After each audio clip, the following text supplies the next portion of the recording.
नमस्कार साथियों, मैं आज अति महत्वपूर्ण सेशन के साथ आपके सामने पुनः उपस्थित हुआ हूं ताकि आने वाला एग्जाम में आपको अधिक से अधिक मदद मिल सके। जो भी बिहार पुलिस और बिहार दरोगा का तैयारी कर रहे हैं दोस्तों, सभी वीडियो आप देखने का प्रयास कीजिएगा। एक एक वीडियो जो है ना, आपको एग्जाम की सफलता दिलाएगा और एक एक वीडियो में आपके एग्जाम मॉडल क्वेश्चन दिया जा रहा है दोस्तों। इसीलिए आप सभी वीडियो देखने का प्रयास कीजिएगा। पहला क्वेश्चन है, संविधान सभा के अध्यक्ष कौन थे? संविधान सभा के जो अध्यक्ष थे डॉक्टर राजेंद्र प्रसाद थे। ऑप्शन क्या हो जाएगा? संविधान सभा के जो अध्यक्ष थे डॉक्टर राजेंद्र प्रसाद थे, जबकि वो अस्थायी अध्यक्ष अगर पूछ लेगा तो वो अस्थायी अध्यक्ष डॉक्टर सच्चिदानंद सिन्हा थे। क्लियर? नेक्स्ट क्वेश्चन है, सोन परियोजना का निर्माण कब हुआ?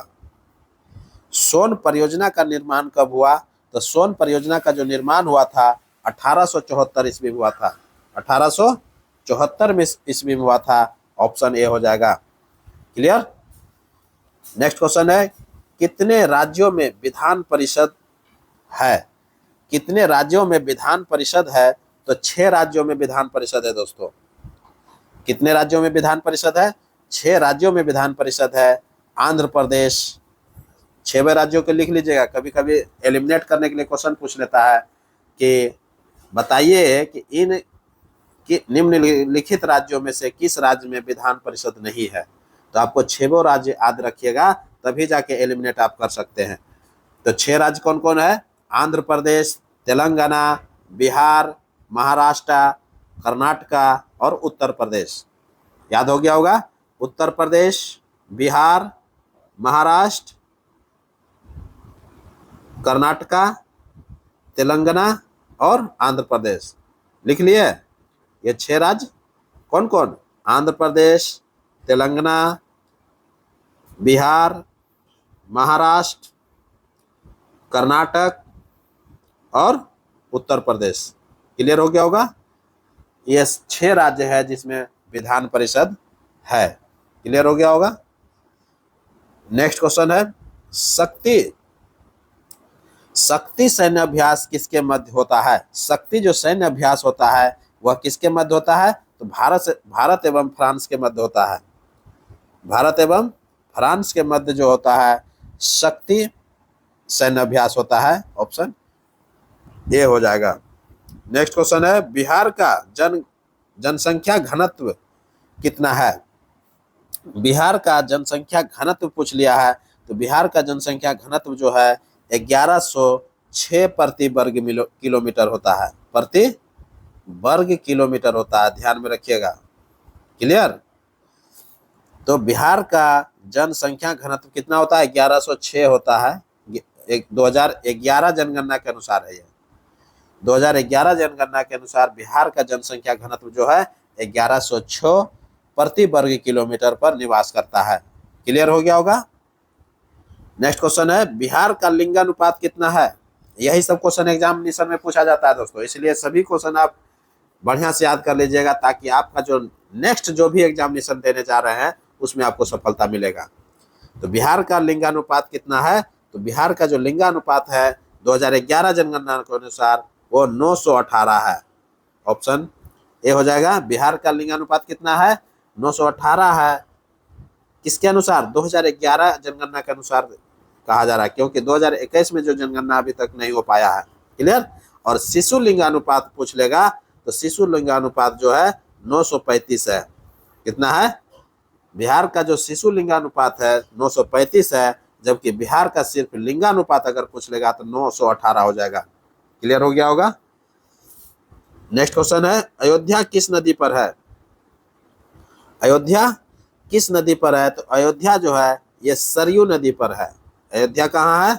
ये सरयू नदी पर है। बहुत इंपॉर्टेंट है। अयोध्या किस नदी पर है? सरयू नदी पर है। क्लियर हो गया होगा? ऑप्शन डी हो जाएगा। नेक्स्ट क्वेश्चन है, अपचयन अभिक्रिया में क्या होता है? अपचयन जो अभिक्रिया होता है उसमें क्या होता है? कौन सा घटना घटित होता है? तो अपचयन अभिक्रिया में क्या होता है? कौन सा घटना घटित होता है? अपचयन अभिक्रिया की चर्चा कर रहा है। तो ऑक्सीजन की वृद्धि, हाइड्रोजन का ह्रास, ऑक्सीजन की वृद्धि एवं हाइड्रोजन का ह्रास लिख रहा है। ये देखिए हताश लिख दिया, इसको हरास होना चाहिए। क्लियर, तो हरास हो जाएगा। ऑक्सीजन की वृद्धि होता है, ये बिल्कुल सत्य है। अपचयन, अपचयन जो अभिक्रिया होता है ये उपचयन होना चाहिए। देखिए अपचयन लिख दिया है, ये उपचयन कर लीजिएगा, उपचयन अभिक्रिया। उपचयन अभिक्रिया में क्या होता है, तो उपचयन अभिक्रिया में जो घटना घटित होता है, ऑक्सीजन में वृद्धि होता है एवं हाइड्रोजन में ह्रास होता है, ये दोनों होगा। क्लियर, ऑप्शन सी हो जाएगा। नेक्स्ट क्वेश्चन है, सिंधु घाटी सभ्यता के किस स्थान से खेल का मैदान का साक्ष्य मिला है? सिंधु घाटी सभ्यता के किस स्थान से खेल का मैदान का साक्ष्य मिला है? तो धौलावीरा से मिला है दोस्तों। कहाँ से मिला है? धौलावीरा से मिला है, ऑप्शन सी हो जाएगा। सिंधु घाटी सभ्यता के किस स्थान से खेल का मैदान मिला है? तो खेल का मैदान कहाँ से मिला है? धौलावीरा से मिला है। और धौलावीरा से ही जल संरक्षण का तकनीकी का भी साक्ष्य मिला है, यह भी ध्यान में रखिएगा।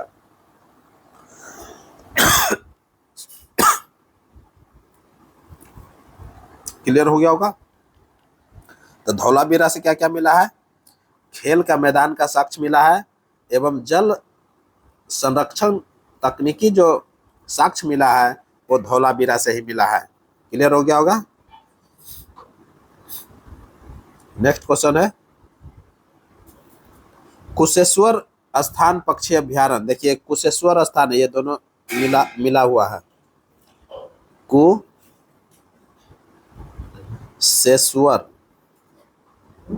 कुशेश्वर स्थान पक्षी अभ्यारण्य कहाँ है? ये कुशेश्वर स्थान पक्षी अभ्यारण्य जो है ये दरभंगा में है दोस्तों। कुशेश्वर पक्षी अभ्यारण्य कहाँ है?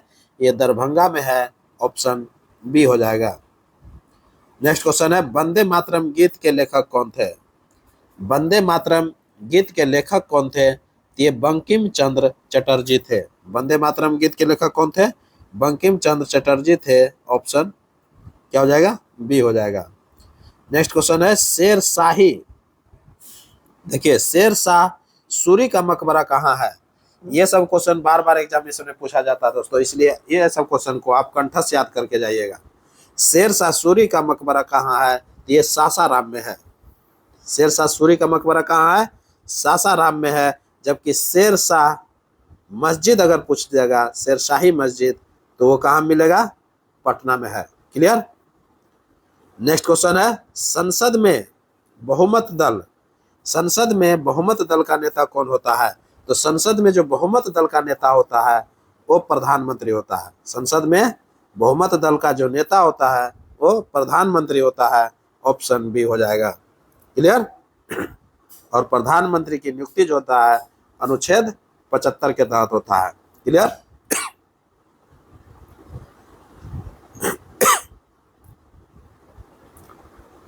नेक्स्ट क्वेश्चन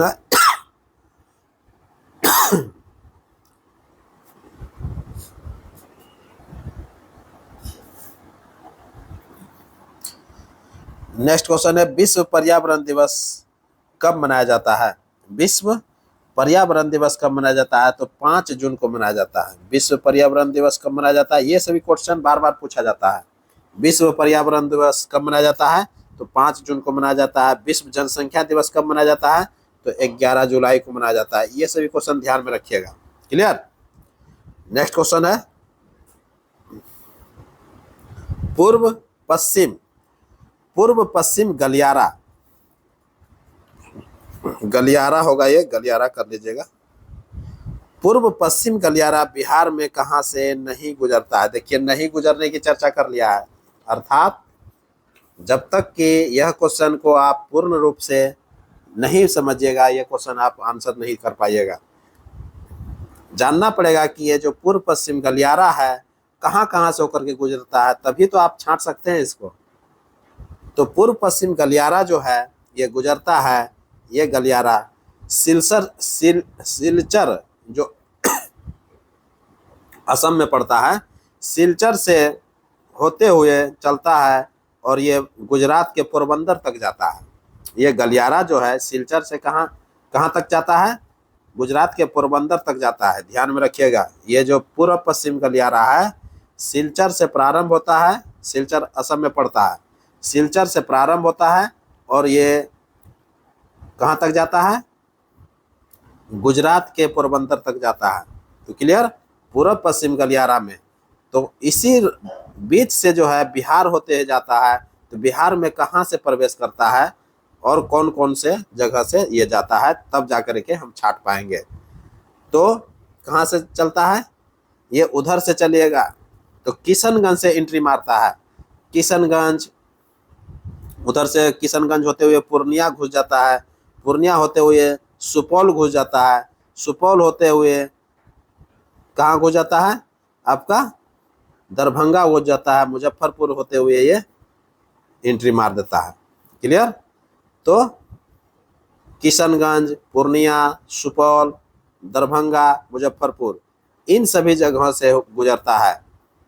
क्लियर हो गया होगा। तो कौन सा जगह से नहीं गुजरेगा, तो मुंगेर और बांका से ये नहीं गुजरता है। तो ऑप्शन सी मिल गया आपको, क्योंकि सुपौल, ये मुजफ्फरपुर और दरभंगा तो गुजरता ही है, बिल्कुल ये क्लियर हो गया। किशनगंज से गुजरता ही है, क्लियर हो गया। सुपौल और पूर्णिया से गुजरता ही है। क्लियर, अभी जस्ट हम बता रहे थे कि किशनगंज से एंट्री मारता है, उधर से जो है पूर्णिया होते हुए, सुपौल होते हुए, दरभंगा, मुजफ्फरपुर होते हुए निकल जाता है। क्लियर, कहाँ कहाँ से गुजरता है ये पूर्व पश्चिम गलियारा, तो पूर्व पश्चिम गलियारा जो है आपका गुजरता है कहाँ से, तो ये किशनगंज, किशनगंज से गुजर करके कहाँ जाता है, पूर्णिया चला जाता है, पूर्णिया से इधर निकलता है सुपौल, पूर्णिया से होते हुए सुपौल, सुपौल से दरभंगा, मुजफ्फरपुर होते हुए ये निकल जाता है। तो ये पूर्व पश्चिम गलियारा आपको मिल गया। क्लियर, तो मुंगेर बांका ये ऑप्शन से छट रहा है। क्लियर हो गया होगा। तो नहीं गुजरने की बात कर रहा था, क्लियर हो गया। नेक्स्ट क्वेश्चन है, महिला की पतली आवाज क्यों होता है, महिला की पतली आवाज क्यों होता है, तो महिला का जो पतली आवाज होता है अर्थात लड़कियों का जो मीठी आवाज होता है वो अधिक तारत्व के कारण होता है, अधिक तारत्व के कारण होता है।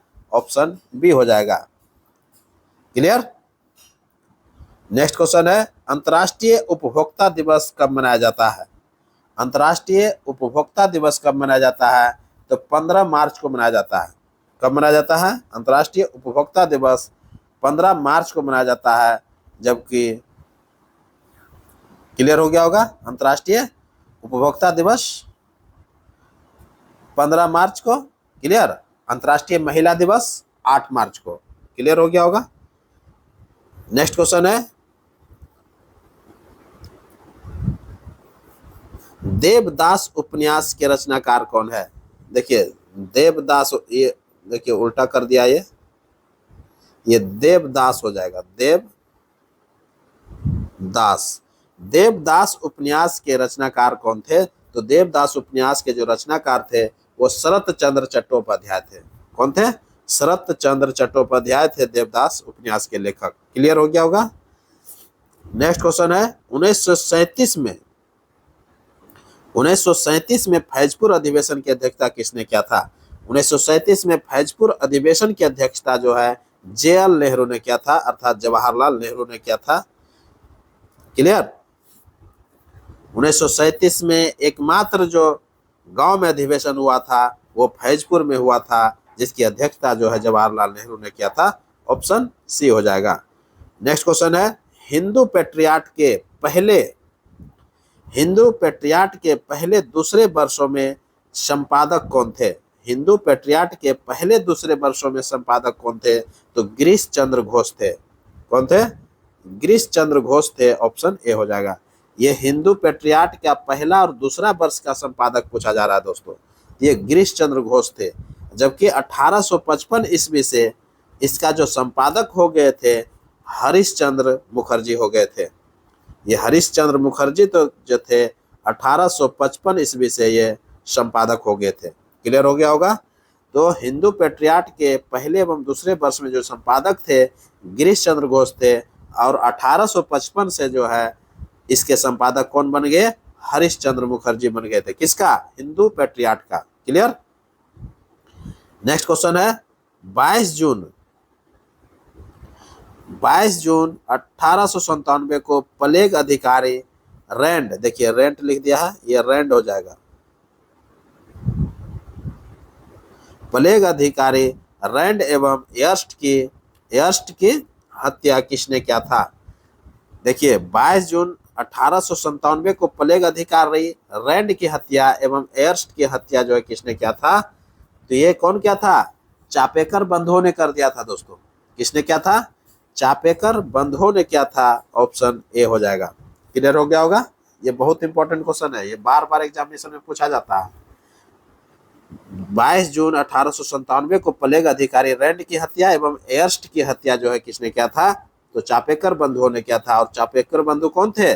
दामोदर चापेकर एवं बालकृष्ण चापेकर, दोनों भाई थे, दोनों ने मिलकर के मारा था। क्लियर। और ये कहाँ की घटना है? ये पुणे महाराष्ट्र की घटना है दोस्तों। क्लियर। प्लेग अधिकारी जो पुणे में थे, जो तैनात थे, उसी में जो है रैंड एवं यर्स्ट की हत्या चापेकर बंधुओं के द्वारा किया जाता है। क्लियर। चापेकर बंधु कौन थे? तो दामोदर चापेकर एवं बालकृष्ण चापेकर थे। क्लियर।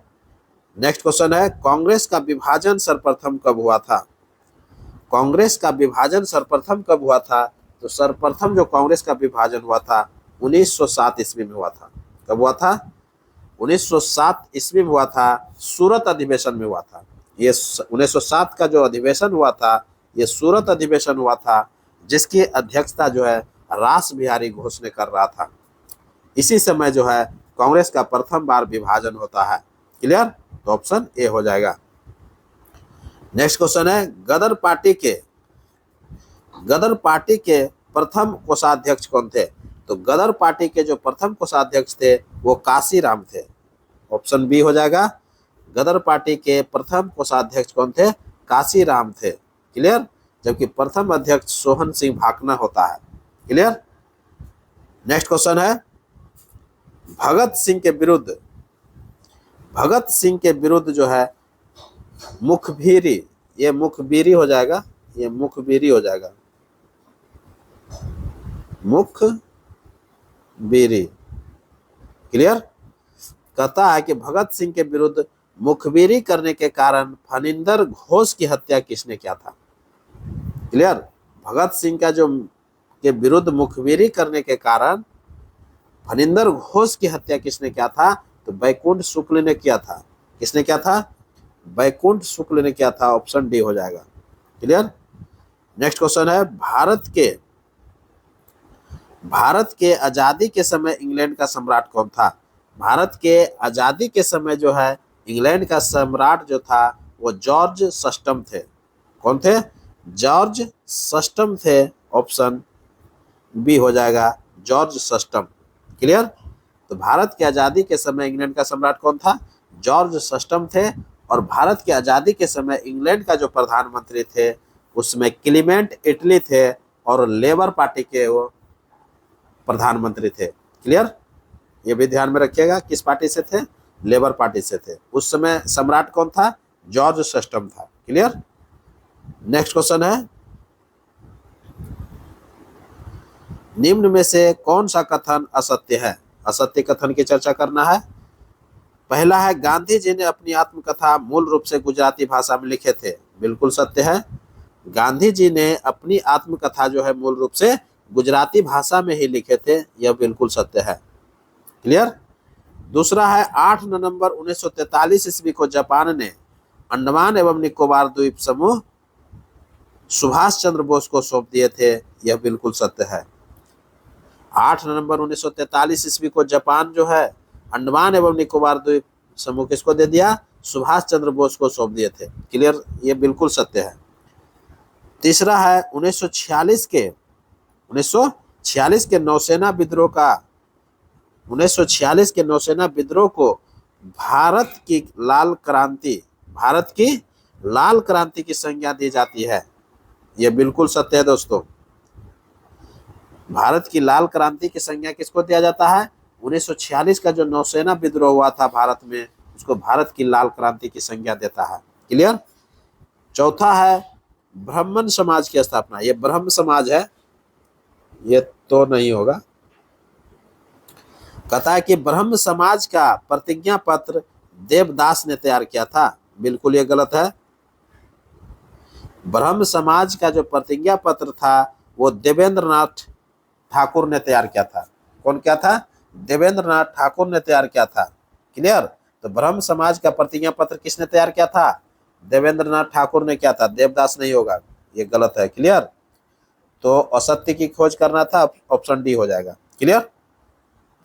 तो देवेंद्रनाथ ठाकुर ने ब्रह्म समाज की प्रतिज्ञा पत्र तैयार किया था। क्लियर। जबकि ब्रह्म समाज का जो स्थापना किया था 1828 ईस्वी में किसने किया था? राजा राम मोहन राय ने किया था। क्लियर। नेक्स्ट क्वेश्चन है, निम्न में से कौन सही सुमेलित नहीं है? एक एक करके हम लोग देखते हैं, निम्न में से कौन सा सही सुमेलित नहीं है। तो पहला विद्युत चुंबकीय तरंग है और एक तरफ खोज करता है। तो विद्युत चुंबकीय तरंग देखते हैं कौन कौन है। गामा किरणें विद्युत चुंबकीय तरंग है जिसका खोज करता पॉल बिलार्ड ने किया था, यह बिल्कुल सत्य है। क्लियर। दूसरा है एक्स किरणें का खोज रिटर ने किया था, यह बिल्कुल गलत है दोस्तों। एक्स किरण का जो खोज किया था वो रोएंटजन ने किया था। किसने किया था? रोएंटजन ने किया था। लिख लीजिएगा, रोएंटजन। तो एक्स किरण का खोज किसने किया था? रोएंटजन ने किया था, जबकि रिटर दिया है, ये गलत है। तीसरा है अवरक्त विकिरण का खोज हर्शेल ने किया था, यह बिल्कुल सत्य है। अवरक्त विकिरण का जो खोज किया था हर्शेल ने किया था। चौथा है दीर्घ रेडियो तरंगे का खोज मार्कोनी ने किया था, यह बिल्कुल सत्य है। अर्थात 3 ऑप्शन सत्य मिल गया और दूसरा जो है ये गलत है, ऑप्शन बी। क्लियर। तो सुमेलित नहीं कौन है? ऑप्शन बी हो जाएगा। एक्स किरण का कौन खोज किया था? रोएंटजन ने किया था। क्लियर। नेक्स्ट क्वेश्चन है, सभी विद्युत चुंबकीय तरंगे किसका बना होता है? तो सभी जो विद्युत चुंबकीय तरंग बनता है वो फोटोन का बनता है। किसका बनता है? फोटोन का बनता है। ऑप्शन डी हो जाएगा। क्लियर। नेक्स्ट क्वेश्चन है, धातुओं का राजा किसे कहते हैं? धातुओं का राजा किसे कहा जाता है? तो सोना को धातुओं का राजा कहा जाता है दोस्तों। ऑप्शन ए हो जाएगा। सोना का क्या होता है? AU। क्लियर। नेक्स्ट क्वेश्चन है, टंगस्टन का गलनांक कितना होता है? टंगस्टन का गलनांक कितना होता है? तो 3500 डिग्री सेंटीग्रेड होता है। ऑप्शन ए हो जाएगा, 3500 डिग्री सेल्सियस होता है। Option A. क्लियर। भारत में टंगस्टन का उत्पादन जो होता है, टंगस्टन को W से सूचित किया जाता है। संकेत इसका कितना होता है? W होता है। टंगस्टन भारत में जो उत्पादन होता है वो राजस्थान के डेगाना खान से होता है। राजस्थान के डेगाना खान से होता है, ये भी ध्यान में रखिएगा। नेक्स्ट क्वेश्चन है और ये अंतिम क्वेश्चन होगा। कह रहा है कि कौन सा कथन असत्य है? एक एक करके कथन को देखते हैं, कौन सा कथन असत्य है। पहला है प्लास्टर ऑफ पेरिस जिप्सम का बनता है। प्लास्टर ऑफ पेरिस जो होता बनता है ये जिप्सम का बनता है, ये बिल्कुल सत्य है। प्लास्टर ऑफ पेरिस का फॉर्मूला जरूर याद रखिएगा क्योंकि ये सब क्वेश्चन बार बार पूछा जाता है। प्लास्टर ऑफ पेरिस का फॉर्मूला क्या होता है? CaSO4। CaSO4। इसमें 2 तरह का फॉर्मूला होता है, इसको या होल टू ले सकते हैं और इनटू H2O लिख सकते हैं। क्लियर। या तो इसको होल टू को हटाइएगा तो यहाँ हाफ H2O हो जाएगा। क्लियर। इसको अगर हटा दीजिएगा, इसको अगर नहीं रखना है तो यहाँ हाफ H2O हो जाएगा। क्लियर। ये नहीं तब हो जाएगा। ये प्लास्टर ऑफ पेरिस का फॉर्मूला है। क्लियर हो गया होगा। जबकि जिप्सम का फॉर्मूला जो है यहाँ पर खाली हाफ H2O को हटा करके यहाँ 2 लगा दीजिएगा तो ये जिप्सम का फॉर्मूला हो जाएगा। क्लियर। ये दोनों बातें आपको दे दिए। दूसरा है बिना बुझे हुए चूने का रासायनिक नाम कैल्शियम ऑक्साइड है। तो बिल्कुल ये सत्य है। बिना बुझे हुए चूने का रासायनिक नाम कैल्शियम ऑक्साइड होता है। क्लियर। तीसरा है बेरियम हाइड्रोक्साइड को बेराइटा वाटर कहते हैं। बिल्कुल बेराइटा वाटर कहते हैं, ये बिल्कुल सत्य है। क्लियर। चौथा है पृथ्वी के केंद्रीय भाग कोर में, देखिए पृथ्वी का जो केंद्रीय भाग कोर होता है उसमें सबसे ज्यादा जो पाया जाता है निकेल पाया जाता है, जबकि ये लोहा लिखा हुआ है दोस्तों। ये क्या लिखा हुआ है? लोहा लिखा हुआ है, जो कि गलत है ये। तो चौथा ऑप्शन क्या है? ये गलत है। इसमें क्या हो जाएगा आंसर? पृथ्वी के कोर में सबसे ज्यादा जो सर्वाधिक मात्रा में तत्व पाया जाता है वो निकेल पाया जाता है। लिख लीजिएगा, निकेल पाया जाता है। क्लियर। जबकि दूसरे स्थान पर लोहा पाया जाता है। क्लियर हो गया होगा। असत्य ऑप्शन डी मिल गया हमको, असत्य। क्लियर हो गया होगा। तो पृथ्वी के केंद्रीय भाग कोर में सबसे ज्यादा जो मात्रा में पाया जाता है वो निकेल पाया जाता है और दूसरे स्थान पर लोहा पाया जाता है। तो क्लियर हो गया होगा। इस तरह से अब हमको इजाजत दीजिए, मैं पुनः एक नए वीडियो के साथ आपके सामने उपस्थित होऊंगा। तब तक के लिए पढ़िए और नेक्स्ट वीडियो का इंतजार कीजिए। नमस्कार, जय हिंद।